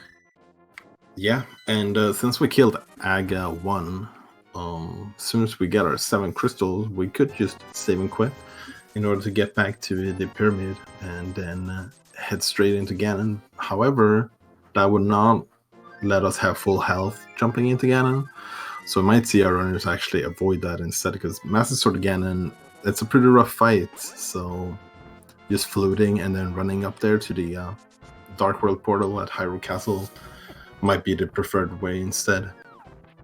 Yeah, I wonder what would be faster in that scenario. So like you said, save and quit take you straight to the pyramid. You can also, and then from there you can maybe bonk the tree south of the pyramid for a ferry, or like you said, flute over to Link's house and just take the portal. I wonder what would be faster in that situation. That's a good question. My guess would be that they're fairly similar time-wise. Yeah, I'd imagine it would be fairly similar. I would just the little things that you think about. Tim's got to be careful running out of. He's trying to grab this fairy here. There, he got it. So we'll see if he goes for the vanilla big chest or not.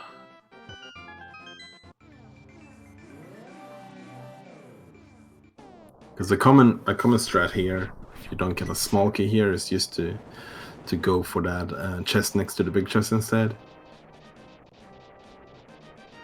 And yeah, it looks like he's going to do that. So he's going to save a bit of time in Mire compared to Nilsson. But Nilsson saved more time in Ice Palace than Tim will gain here. So you'll still have to make up quite a bit more time. Yeah, advantage still firmly in NilssonAlex now. And keep in mind, because this is a fast Ganon, we will not be seeing GT. So, we're quickly coming upon the end of this race here. So instead of guessing a big key, what do we do? We guess how many warps we get from Ganon. Yeah, we could do that. It's not going to be an official game, but you guys can do it if you want to have some fun.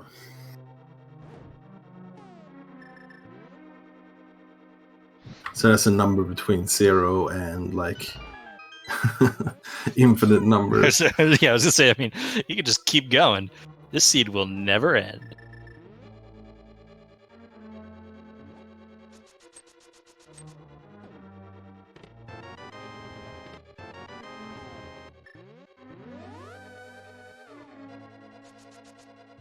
So when you're go moding Turtle Rock, there's really not a whole lot different, but you're definitely getting NilssonAlex definitely getting a pretty good setup so far with the big key and 2 small keys in the first 3 chests.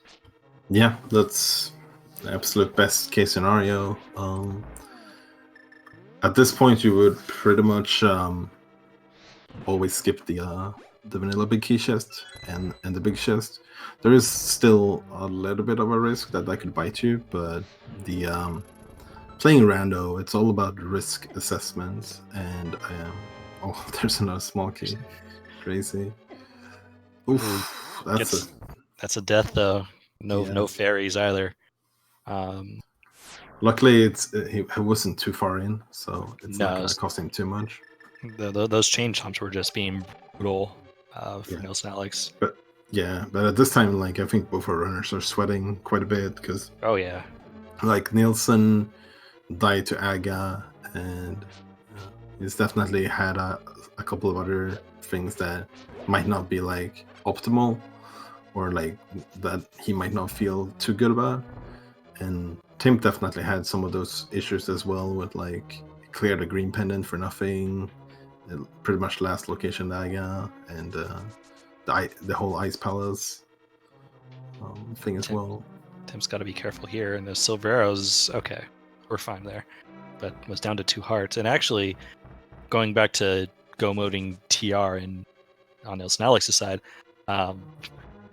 you can actually skip every other chest here. You can just go grab the he was still small key. He almost did. Yeah. Almost did it. But fire on this pokey here, and there's your 2 small keys that you need to complete the dungeon. So you can essentially just skip the rest of it if you were so inclined. Yeah, it's quite rare to get this good of a go mode Turtle Rock. Would be interesting to see if maybe you check for like a sword on Laser Bridge. I probably would. Mm-hmm. Yeah, that would probably be worth your time investment. At least, probably still checking the spike room. The spike roller room. Sure. Yeah, the crystal roller room for sure.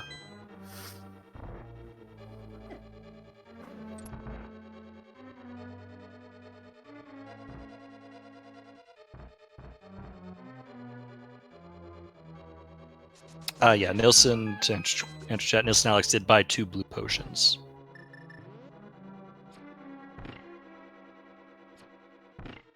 Okay, so he's checking this. Just a heart piece, so that's not going to help too much.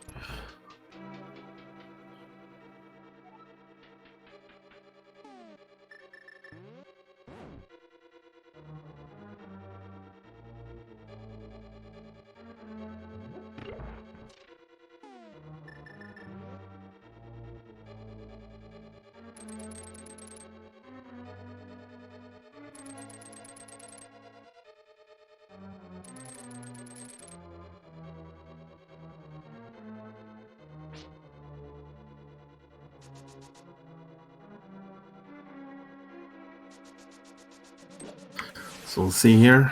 Nilsson decides to skip Laser Bridge. Probably a good indication that he's gonna skip Hookshot Cave as well and just go for a massive sword fight.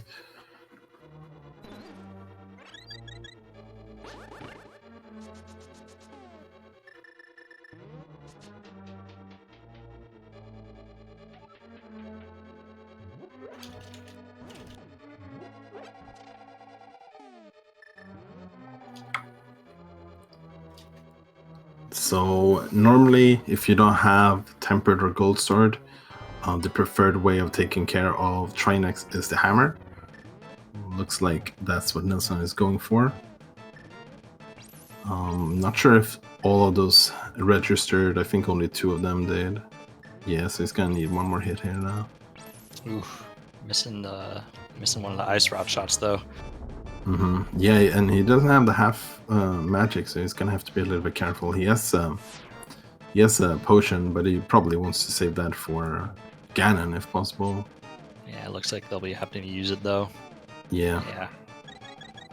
And he hasn't taken any of the other exits in this dungeon, so definitely this is not a place where like a death here would be very costful, because you would have to redo the entire dungeon almost. I think he might have one more potion as well though, because he had double bottles, so I think he bought 2 of them.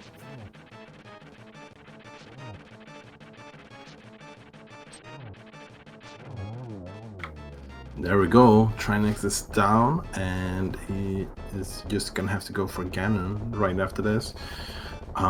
Tempest's taking the this route up to Tartarok, so he's gonna look for some swords on the way. Which is smart. I mean, if you get a tempered sword that could, cut the gap here, it's likely not going to be enough. But we've seen both runners. Their play has been a little bit. You probably both of them are nervous, so you could see potentially we'll find out. Anyways, NilssonAlex dropping down to Aga because hey, this is fast Ganon. Kind of did what you said, saved and quit, didn't bother getting a heal, and only 10 hearts and 6 hearts though with that save and quit. Yeah, so it definitely has to be careful. The fire bats will do 3 hearts, I think, at this point. Yeah, so because Trident has the same damage as the fire bats. I was like, and that Trident will do the same damage. Yeah, so he has to play it quite carefully from here. Really good position here for for the fire bat phase. It's not going to be enough to take care of the entire phase. Oof, okay, takes a death, so he's going to have to try again. But yeah, I know Nilsson, he said before the race started that he was feeling a bit nervous, and in a tournament setting, like, it just enhances, doesn't it? Oh yeah.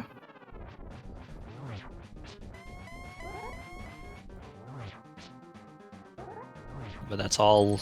This is just a little bit of time. That was a really nice Trident.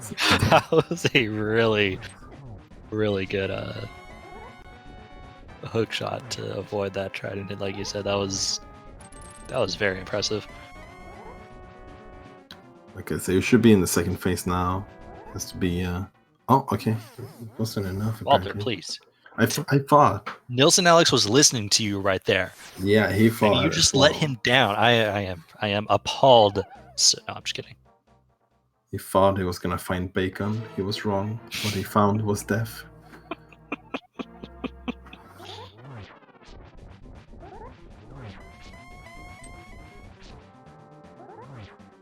Shoutouts to TJ.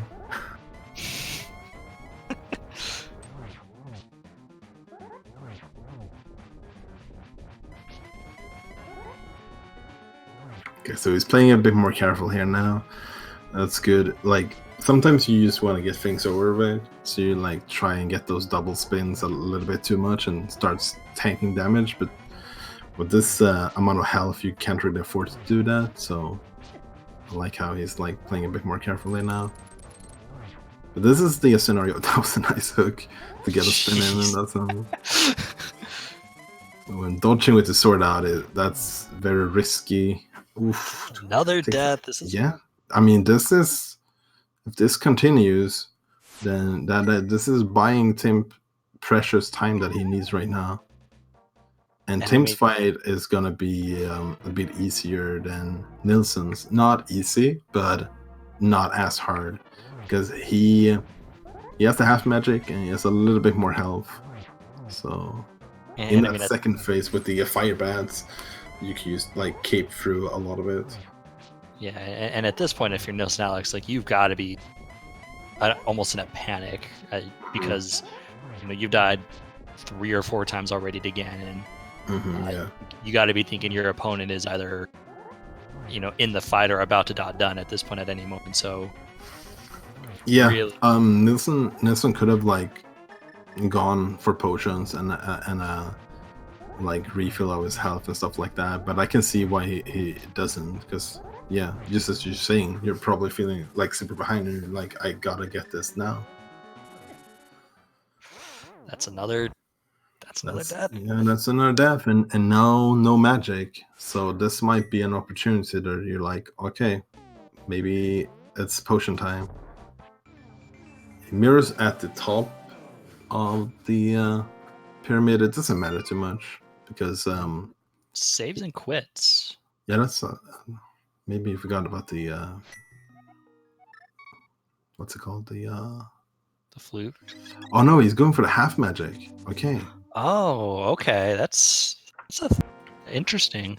Yeah, that's a good idea. He could maybe go for potions afterwards as well. Definitely. Also, I'm going to point out, NilssonAlex never saved the old man. I noticed in that. I noticed in that first time they were up there, he skipped it, and then they never came back until they were in go mode. All right, but this is all time that Tim can catch up with now. So this all of a sudden has become a very close.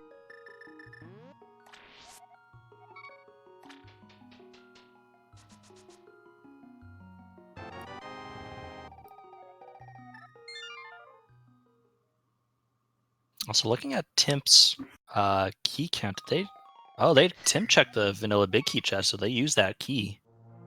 Ooh, okay. And they did not go to the big chest. Yeah, that could end up biting them. It's still quite likely there's a key on Laser Bridge, but it's not guaranteed in any sense.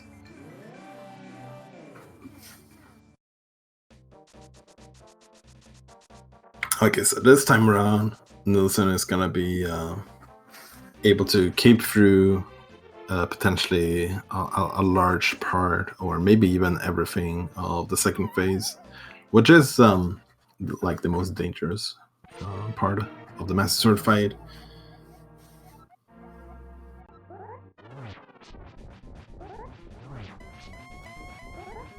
Still needs to be careful though. He's got 9 hearts this time around, so that means he can only tank 1 more hit than he did last time.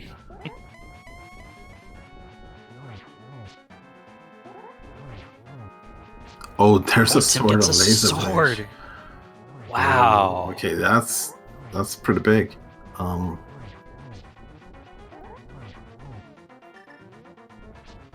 And there's the key as well. And Nilsson has to be careful. He did get some fairies, I know that. Yeah. While they were in Lumberjack, did pick up some fairies, but Yeah, I think I've never seen that happen before. I don't think I've ever seen a runner be like, I'm gonna use these fairies in this cave. I mean, it's a big brain play. Yeah, it's it's very smart for sure. And it saved him the time to like just go over to the potion shop. Yeah, and it paid off. I mean, now on phase 3, through the hard this fight. Yeah, still needs to be a bit careful, but the most dangerous part is over there.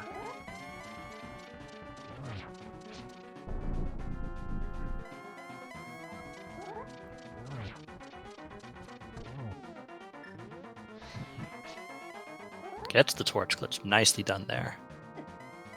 Oof. Took a hit. Yeah, the fire breaths, they only deal 2 hearts in the last phase, luckily. But it's not the damage from the fire breaths that we're scared of, it's the knockback. Oh, meanwhile, Timp takes it, but NilssonAlex finishing off Ganon. Get your GGs in chat for NilssonAlex. Looks like they'll be taking game 2 of this best of 3. Yeah, that was a pretty nerve-wracking ending with definitely GG's to Nilsson as Tim gets his 7 crystal, so not very far behind at all in the end here. Yeah, and NilssonAlex will finish in first place with an official SRL time of 1 hour, 45 minutes, and 25 seconds, just as Timp is about to drop into the Ganon fight. So GG's NilssonAlex, great race run by both of these players. And so we saw the Master Sword fight, and now we're gonna see the difference if you have a Temper Sword instead.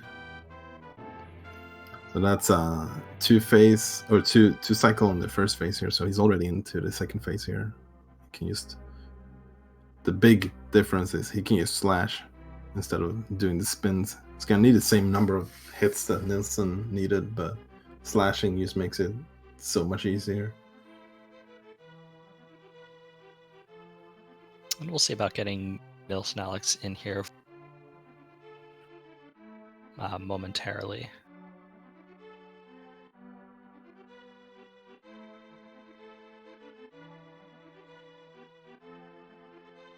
Using that potion, no reason not to. Yeah, for sure. Don't want to bother risking it at this point. Yeah, when you have a potion, there's you have it for moments like this. And you can just play it safe. Some runners there are like, nah, I just have the potion. I don't need the potion. I definitely have been like that before. I'm like, I have a potion, but I would like to save it, and then I die instead, and I'm like, well, not very smart, is it?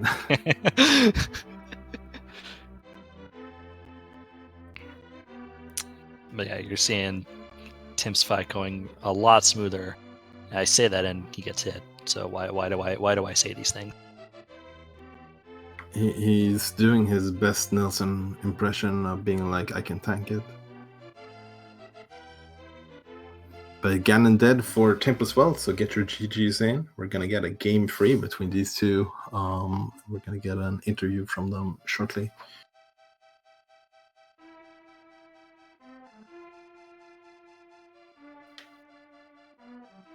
And yeah, Timp will finish second place with a 1:47.52, and I believe we are joined by both of our runners. GGs, guys. GGs. Hey, thanks. GG, Alex. Yes, this was quite an eventful seed. They kind of turned on its head a couple of times. What are your guys' like initial thoughts? Go ahead, Alan. No, I've let Tim. Oh, I felt like it started. In terms of execution, I felt like I started pretty good, and then I'd say the first real roadblock was probably run into Mothula. Although I was relieved to be able to take him out on the second attempt. But then that Ice Palace, oh my God, I don't know what I was doing. It was just a series of bad decision after bad decision. And really, that was my main real gripe. The thing I'm going to take away from that race. Other than that, I thought it was okay. Titans Mitts Go mode is always kind of weird because it leaves so many checks after you finally do find it, where you have to kind of wonder, am I going to look for more swords? Am I going to try to find that last mail? Whatever. But yeah, all in all, I don't blame the seed for what happened. I'll put it that way. Yeah, so the Ice Palace play I think was unfair than anything. He tried the bomb jump a couple times and thinking, okay, I can just do this dungeon. And then it came, oh, I forgot about the first chest, and it's like, really hope that's not the big key. And yeah, unfortunately, it turned out that's what happened in this race. NilssonAlex, you also had a couple of oops moments, or at least a couple of moments where things didn't quite go your way as well. You took an unfortunate death at Aga 1, and so that you want to talk about that one a little bit, kind of what was going through your mind when that happened. I mean, at the first time, I didn't really pay attention to his pattern, so I took that electric electric shit he shoots at you. So I didn't pay attention to that. So I took 3 hearts in damage. I don't know exactly. I think it was just the 1 heart, but Walter and I were definitely thinking that you were intentionally taking that hit. Nah. Yeah, it looked like you were just like, yeah, I can take it. No, I was like, I don't know what I was doing. I was like, I think I was going through my mind because I was 100% sure that that there was a glove on the green pendant or the last one item on Armor's Knight. So I was going through my mind this scenario that I was going to lose another race due to a stupid Aga gamble. And then I got hit, and then there was that blue ball later on that killed me. And when I did the climb again, I was like, I need to play aggressive now. I need to play aggressive. So Pod didn't have anything. And then I went through all the other stuff. And Village of Outcasts have everything. So it was pretty nice to see that the gloves was actually in Dark World. So yeah, I don't really know what to say about that slip up, but then we had the Ganon fight. That was very beautiful. I have never done a more perfect Ganon fight with a Master Sword. That was the best execution I've ever had. I don't know what was going on. I think it was the nerves, because I was checking the room and I didn't see Tim finish, and I was like, okay, so it's going pretty good, even though I died attacking him. And then I was just dying and dying and dying at Ganon, and I was like, can you just finish so I can just forfeit? This is not fun anymore. I don't want to do this. And then I was like, screw this. I'm going to Lumberjack, get my half magic, which I should have done way earlier, but I'm stupid, so yeah. Well, if it makes you feel any better, I got hit by the very first Aga ball, so that was embarrassing too. And I've died on Aga before, so don't feel too bad about that either. No, I've done it before as well in a qualifier. So it's not the first time, but it's every single time you die at Aghanim, it's just painful. It's brutal, yeah. Yeah, for sure. So this seed didn't really lend itself too much for divergence. You guys had a couple of minor ones when it was possible, but except for that, the route were fairly similar. Some of the big differences was Tim, you last location the Dark World access through Aga. Yeah. You went back into Eastern, while Nilsson didn't, and Nilsson did a few more things in the Dark World. But yeah, it was a very interesting seed. It was a weird one. Yeah, it was. It did feel pretty linear. I had to try to remind myself after. It was weird that we were able to full clear Pod when we got there, but then still no flippers, no gloves. no boots. I had to like remind myself if I could, use that hook shot point in Dark World to, take the long way around Dark World and get all that stuff. And I think I remember, I hate being in Dark World without gloves. I definitely, I know I forgot a few things. I tried to do them and then realized I couldn't. Oh yeah. Speaking of which, I know there was another moment where I made it all the way to Agena and realized I didn't have a bomb, so that was another like 30 seconds lost. Yeah, and then right after that, you went to Eastern and got 10 bombs from the boss. I know. Oh my I god. feel. Isn't that always the way though? So Yeah. stupid. And like, it's interesting because both of you guys like kind of went into Swamp Palace at the same time and got your mitts at the same time. Well, the big difference there was like Nilsson already did Desert before that, so he was like a little bit ahead going into Go mode. Mhm. Then like your Ice Palace versus his Ganon fight kind of canceled each other out, so you guys ended up being pretty close to each other in the end after all. Yeah.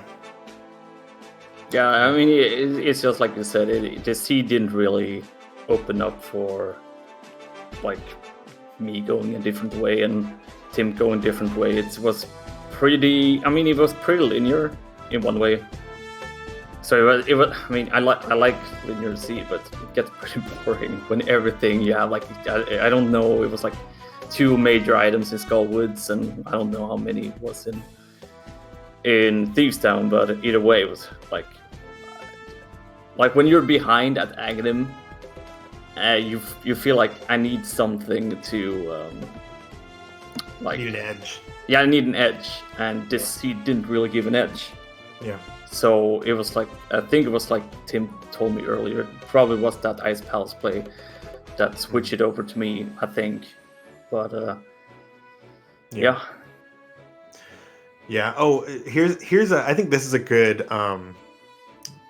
like kind of sums up the seed pretty nicely. The 0 items in the front of Thieves Town. Just like, yep, that's what I thought. Yeah. I mean, I I think feel the like- boots in Yeah. there. Yeah, I was gonna say, I think the back through of it made up for it.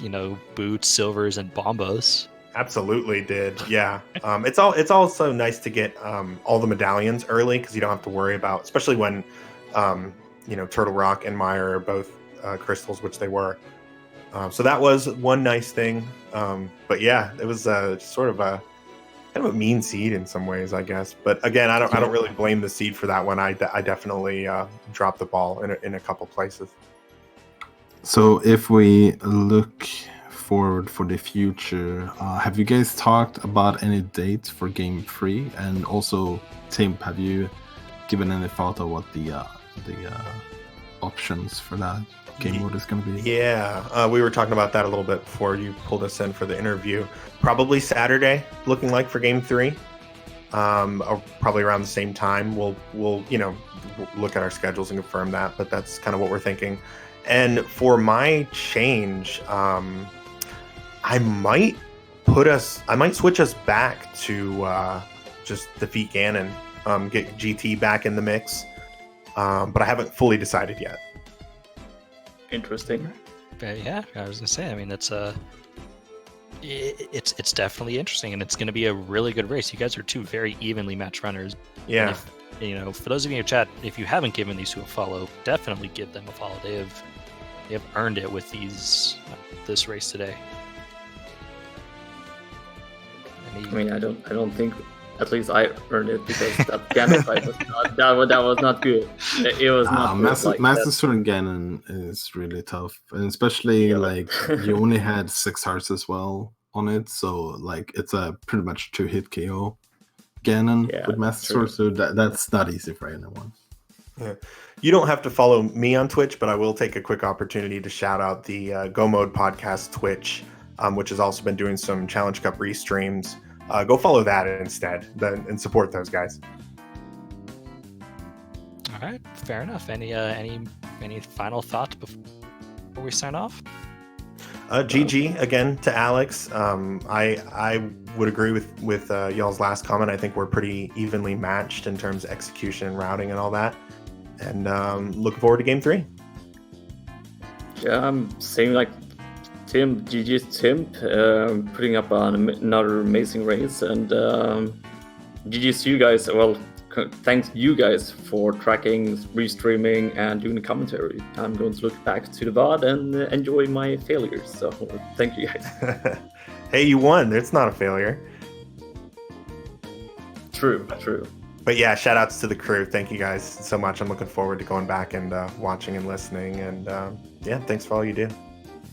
Yeah, of course. I think with that, I think that's going to be it for us. My name is Wallkicks. Don't follow me. Follow everyone else. Follow NilssonAlex, Timp, GoMod Podcast, my co-commentator Walter. Follow ZSR, who's been putting this on. So everything here deserves a follow, deserves love. So give it all to them. And thank you everyone for tuning in. We will have more exciting races on our continuing coverage of this Challenge Cup tournament. So as always, on behalf of ZSR, thank you all for tuning in. It is greatly appreciated. And I'm sure we will see you very, very soon with some more exciting A Link to the Past matches. Have a good one.